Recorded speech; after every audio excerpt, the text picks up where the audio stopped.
Two. Let's see. Have a talking to. Two. Okay. Timeout. Now, typically in Black culture, my culture, saying the word that whole timeout thing tends to be taboo. And in my culture, it's deemed as being like, oh, that's a little soft, weak punishments from other cultures. I won't say specifically, but one main culture that will get made fun of or roasted, like, oh, you're gonna be in a timeout, go in a timeout, go in the corner, look at them all, blah, blah, blah. Like, timeouts can be useful, so we are gonna say timeout. But let's define that from a biblical standpoint. Let's define that from a legal standpoint, a timeout, and then a best practice for timeout. So a timeout, this is more of a, hey, if you're in a setting, let's say it's you and your sibling, or it's your children, and one of your children, they're playing outside and one kid becomes undisciplined. You need to remove them from the other kids. Like, hey, you're gonna take a timeout from whatever activity you were doing, from watching TV, gaming. I know a lot of times people get like, they rage out over the gaming piece and start breaking their stuff, breaking their control, throwing things, throwing tantrums, even cussing other kids out online when they're gaming. Okay, you're gonna take a time out from that. Because right now, you're incapable of regulating your emotions. And so now you can't play this for a certain amount of time. Where else do timeouts come into play? Timeouts come into play when there's a penalty timeouts. When you go to the penalty box in hockey because you violated something and now you have to sit out for a time frame. Timeouts also occur in sports when you need to take some time to refresh, to regroup, to rehydrate, to re-energize, and to re-strategize. So for your kid, going into a timeout can be useful, but you have to tell them what it's for. Just sitting in a corner and be like, oh, you hit somebody, or you cussed at another little kid, or you misbehaved. Go in the corner and think about what you did. Their brains are not fully developed. They're not gonna be able to process the way you want them to unless you teach them how to do it. So then you put them in the timeout, but you still need to have the talking to. You still need to talk to them. That is important. That can help them process. Hey, when you get frustrated, maybe you need to self-regulate. I know people are making fun of you, or they're pushing your buttons, or triggering you, or gaslighting you. But this is what we do as Christians when we get frustrated. Because here are stories of Cain and Abel. Here are different stories of Ahab, of Pharaoh, of the devil, of other Saul, David, different people who have had anger or issues that come up, and they have to make sound, disciplined decisions. You have to teach your kids these things at a very young age. Start really early. Like, hey, this is the way to do it. This is how Christians see it. This is what I expect from you moving forward. Are you ready to go back outside? Are you ready to go back online? Are you ready to interact again? Are you ready to go back to the activity? No? It was a tough day? Okay, let's try again tomorrow. Oh, you keep having the same repetitive mistakes every single day. Well, let's try again in a week's time. Now you're grounded from that activity. Brings me to my third point. So timeouts. Timeouts eventually, which is so crazy because being grounded is a timeout. So from a culture standpoint, when I've heard different family members, even I've made fun of people that are like, I'm putting my kid in a timeout. Well, grounding is a timeout. It's just a different word, different strategy. It means a timeout. Craziness. Nothing new under the sun. 3, grounding. Grounding somebody. Okay. Hey, you can't do that activity anymore. So from this day to this day, a lot of times, even with parents, so this is another thing that you can bring your child to wrath with. You ground your child and you don't tell them how long they're grounded for. Even that is actually cruel and unusual sentencing. It can be disproportionate to the punishment or to the crime that they committed or to the infraction or to the misbehavior that they've done. By not telling them, yeah, so you're grounded and I'll let you know when you're ungrounded. Good luck with that. See how that works. Can you imagine telling a criminal, we can't even legally do it, that somebody's been convicted of a crime and they're going to jail for a period of time or they're going to prison for a period of time. You have to tell them what the period of time is. You have to, because it's the right thing to do. Even when we're talking about Jewish law and punishments, they would say, hey, you're going to get 30 lashes or you're going to get lashes to up to the point of 30. They would go up to 29 to make sure that they don't go past 30, because that would then turn into an offense as far as an offense against the person that was originally the criminal in the matter. Why does this sound like it should be so simple? Why does this sound like it's common sense, but you and I both know that it's not common sense? And it needs to be talked about more often. Churches should be having parenting classes, and not just for newborns or newlyweds, for their newborns, for infant kids, toddler kids, little kids, teenagers, adolescents, all the way to young adult and adults. It should be a regular thing that occurs. That's why I have to do this right away reaction right now. So in the future, people can reference this. Grounding. Enforce the grounding, meaning, and I'll give you the perfect example of this. Military. I was in the Marine Corps, and if you are confined to your barracks as a specific punishment, they actually have a guard placed on you, that you're going to go to a certain area that's going to be monitored 24 hours. Grounding has to have somebody enforce the grounding the whole time. And then it's not you're just confined to your room forever. You do get breaks and all those things, and there's scheduled breaks and there's scheduled exercise time and all these things. But the whole point is you need help in your life with managing the day-to-day parts. That's why you have been given confined to quarters type punishment. With your children, they are grounded because they need assistance. They need monitoring at this point to regulate their emotions, to regulate their behavior, to prepare themselves to be re-entered into the world to handle their regular responsibilities. But if they can't do that, then they need to be grounded. You take away the extracurricular activities. You take away in school, when you were a little kid, it would be recess. No recess for you. You have detention. You have Saturday school. These are, oh my God, these are regular things that happen, but grace still needs to be applied. It can't be, man, you're grounded, you little kid. I'm mad that you're grounded and I have to enforce your grounding. That means I can't go anywhere this weekend. I was planning on going somewhere. You little teenage kid, you misbehaving teenage kid. Now you affected my life. This is crazy. I want to relax. I want to have days off. My weekend is my weekend. I shouldn't have to parent on the weekend. Are you dumb? You have to parent every weekend and every weekday and every holiday and every leap year and every single day that you're a parent, that you get to keep that title of being a parent. Every single day until the day you die, you have to parent. That's a part of it. Now, you can choose not to, and by choosing not to, you're showing that you hate your child. Or you can embrace the whole experience and promptly discipline your kids to prove your love to the children and prove your love to the Lord for blessing you with this life, blessing you with your kids. How does that sound? Does that sound fair? Sound reasonable? Sound legal? Does it sound biblical? We can do that. You can do that. Grace applied to talking to timeouts, to groundings.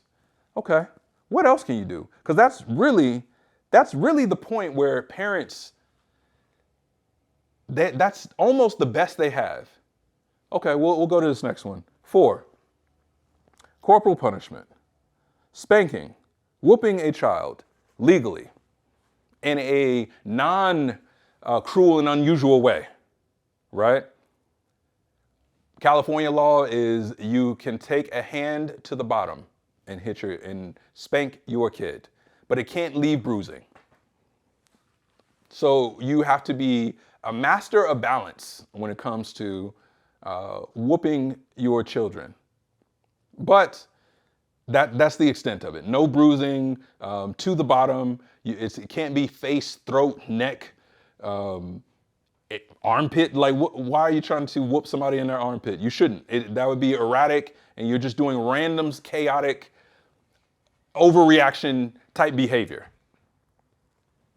Corporal punishment, where it goes bad. We know where it goes completely bad as far as child abuse. Completely wrong, of course. We know that it goes completely wrong when you're whooping, and really any of these things. If you're under the influence of alcohol or drugs and you're trying to discipline your kids, you are always going to get it wrong. So you probably shouldn't try to lift heavy machinery while you're drunk or high. You definitely shouldn't be driving while you're drunk or high. And you shouldn't be trying to discipline your kids while you're drunk or high. It's wrong. It's wrong. It may not legally be wrong from a legal standpoint, but it's definitely wrong from a biblical standpoint, a stewardship standpoint, a moral standpoint, and an ethical standpoint. Whooping your children. That's the abuse side. But the strategic side is maybe you're not strong enough for whooping and spanking a child to be effective. Okay. You need to get creative. There are other ways to show corporal punishment. The military is very good at this. Police academies are very good at this. Paramilitary organizations are good at this. And if you ever did send your kid off to like one of the military schools, or you're going off to boarding school where you pay a whole lot of money to do these discipline strategies that I'm telling you, you might as well just pay me the money. Send me your kid, and I will discipline them. I will go through all the boarding school strategies, and I'll do it for half the cost. Not playing. The military, over the time, they've learned that they are not going to be able to, they're not going to be able to beat you, hit you, strike you, those things. But they can make you work out. You can do push-ups. You can do sit-ups. You can instruct your child to run. You can instruct them to sweat. No sweat, you will have regret. No, that's not a thing. We're going to let it die. But corporal punishment, having them work out, can not only help them in their physical fitness journey, health-wise, as long as you are not completely going overboard in an abusive manner, putting us back into that abuse field, it can be very effective. That's what I used with my kids. That, hey, okay, you little kid, you're acting up, give me 5 push-ups right now. Give me 10 push-ups. Go run a lap. Go run around the block. Oh, you don't want to run because I enforced it and drove by and watched you walk. Now I'm going to run with you, or I'm going to do the push-ups with you, or I'm going to stay and monitor you while you do them. Corporal punishment isn't just about whooping, spanking, hitting with a belt or open hand. It is about getting their bodies to develop muscle memory for wrong behaviors. Hey, if I do this wrong behavior, I may have to do a whole lot of push-ups for it. Or I may have to do a Roman chair for it. Or have to do mountain climbers. Or have to do hello dollies. Or have to do jumping jacks. Or have to do burpees. I can give you a list of 20 different exercises that are uncomfortable for anybody to do. That can be an effective way to develop a muscle memory as well as an emotional, mental memory for your child to think further ahead of, if I do this and I get in trouble, this one may not be a talking to. This time when I get in trouble, it may not be a timeout. This time when I get talked to, it may not be a grounding. It could turn into corporal punishment. That's number 4. And for any of these things, please comment on this stuff. I want to hear your thoughts on what you've done, what works really well for you. There was a time on the corporal punishment piece where my daughter, she messed up in a huge way. And I can't say that I didn't overreact. I did overreact from a verbal standpoint, and I was wrong in doing so. But I did get it right as far as having her run. I had her run on a track for a whole hour in her regular school clothes. And it was just some Vans, they weren't even running shoes.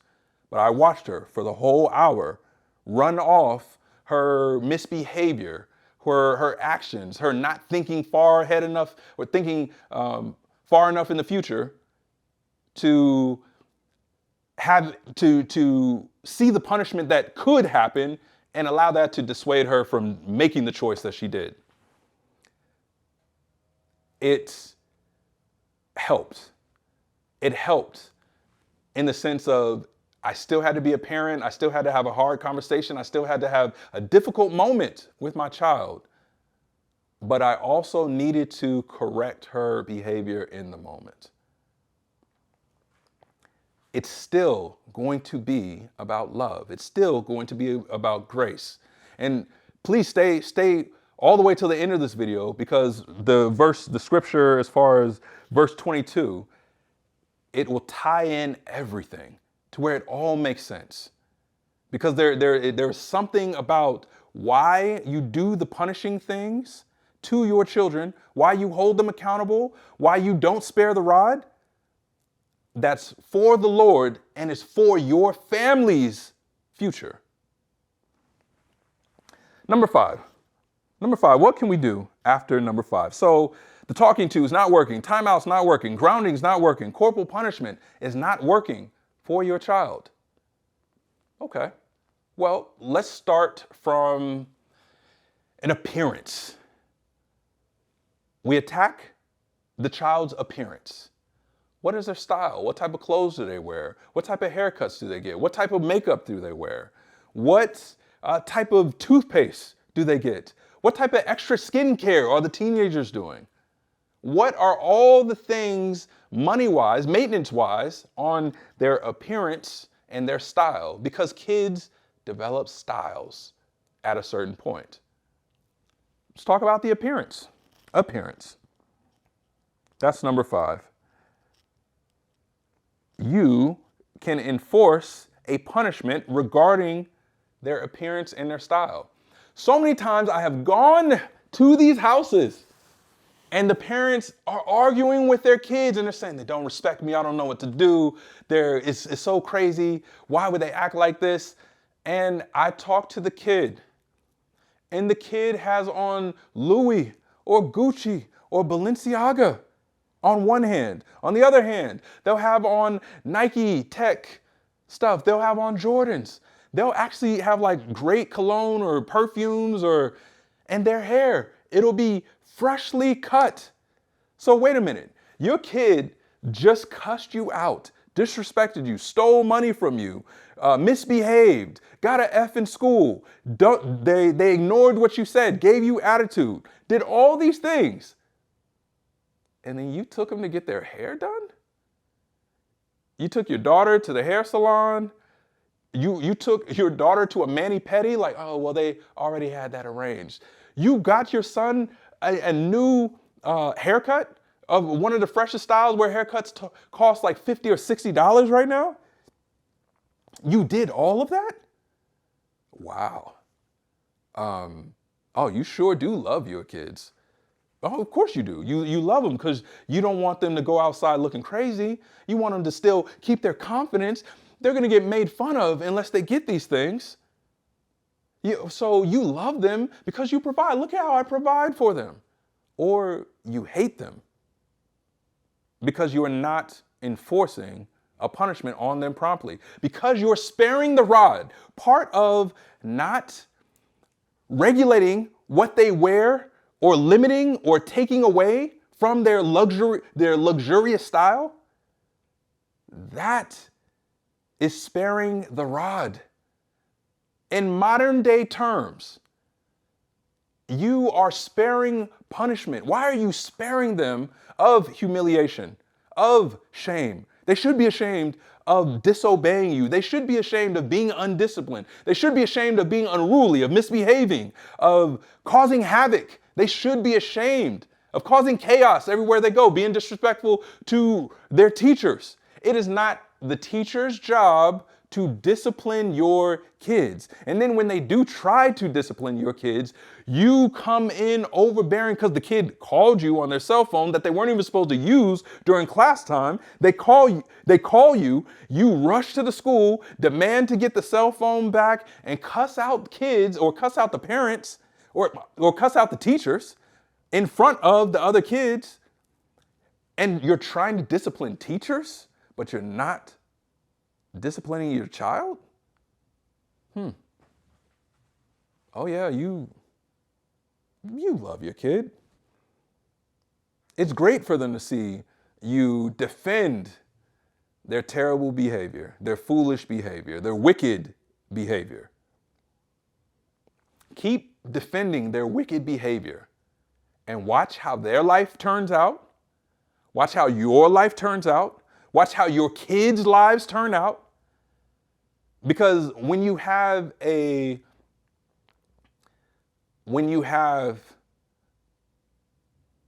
unruly child in your household and all your other kids are obeying and being disciplined and having good behavior,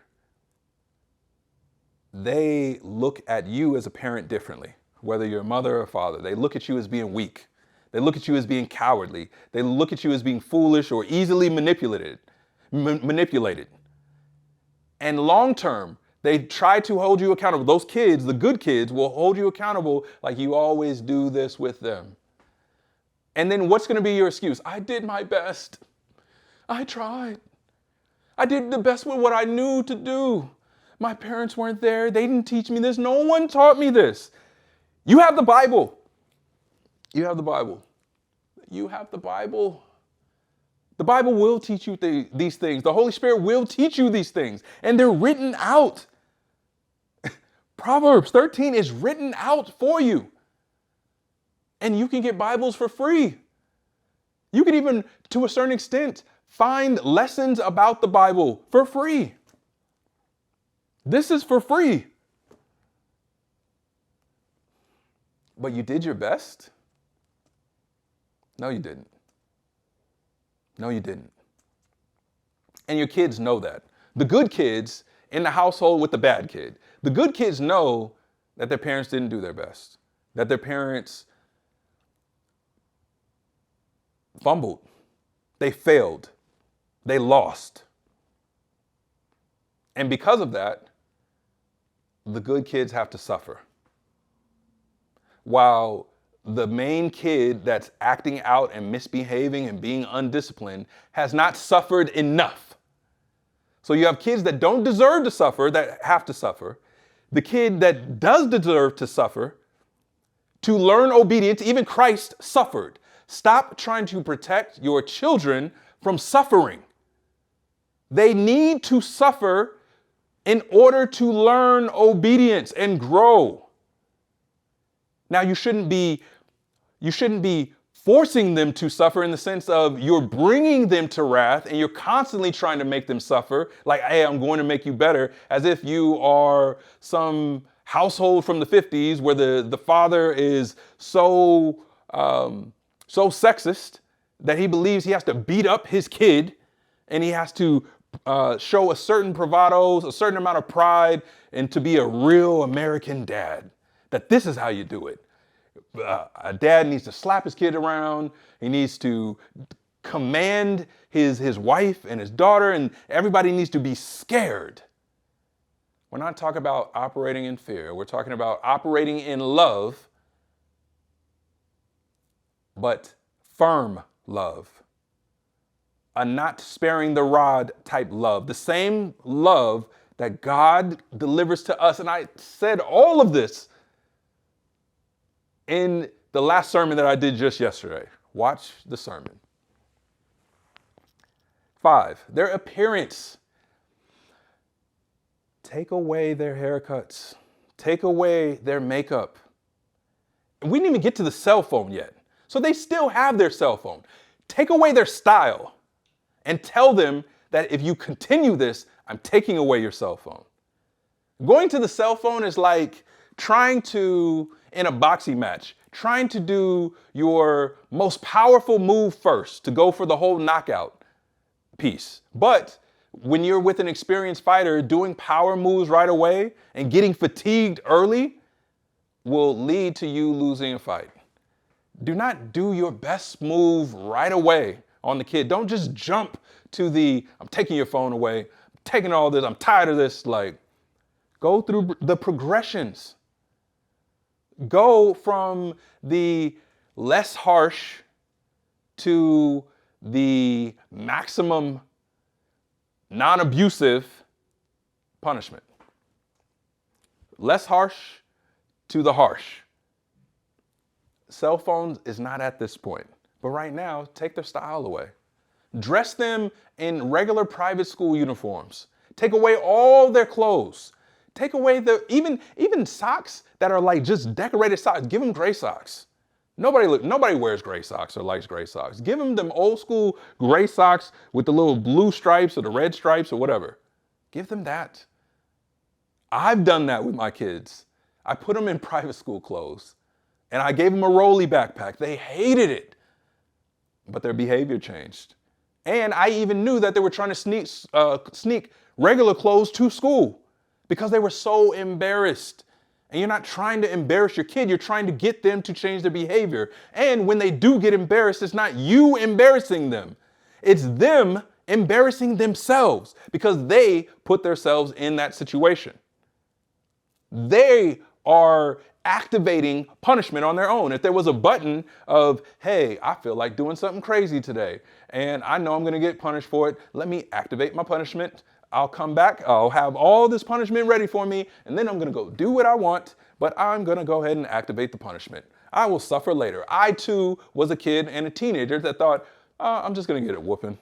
It's fine. I got so immune to getting beat and being abused that I didn't even care about the abuse that was going to come later when I violated something, when I stayed out all night for a party, when I ran away, when I told lies, when I stole money. That's what happens with your particular punishments. You go straight to the cell phone. They say, oh, I don't care about the cell phone anymore. I got a burner cell phone from my friend. Oh, I don't care about you talking and cussing me out. That's all you're going to do. You're not going to whoop me. You're not going to make me run. You're not going to do anything. Okay. Well, I'll go through these progressions and I will take away your style. Do you like acting out and then being able to not have your hair cut, not have all your favorite clothes, not have your most comfortable clothes, to only have a certain amount of clothes that you have to wash? Because I'm going to have you teenagers do your own laundry for your own little whack clothes that you have that are off-brand, not stylish. And I'm not going to make fun of you because I'm not trying to bring you to wrath. But this isn't fun times. We're not having a great time, but we're having necessary times. Number 5, your appearance. Take away their appearance. I've gone to these calls where I saw the kids and they were dripped out. They were so stylish. They had better style than their parents. They cared about it so much. Take that away. Tell them how long you're going to take it away for. Tell them what they can do to earn it back. And most kids, they'll improve based off that. Even the corporal punishment piece of the push-ups and the running on a regular basis, hey, and when you do that, they will most likely change. There's a higher potential of them changing than you just doing it your normal way of, I'm just going to talk to you, I'm going to cuss you out, I'm going to get mad, and after that, we're going to take time away from each other, and I'm going to miss you, and I'm going to wear down. My anger is going to wear out, and from there, I'm just going to give in. And because the kid has been stomping around, pouting, yelling, slamming doors, you allow all that to happen in your house? Not me. Not one time. Never.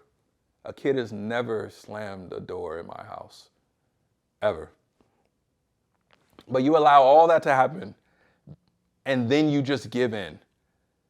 It's either you selling them on changing their behavior or them selling you on just accepting their behavior. It only goes one of two ways. Number 5. Number 6. Let's see what we can come up with. We're still not doing the cell phone piece yet. Number 6.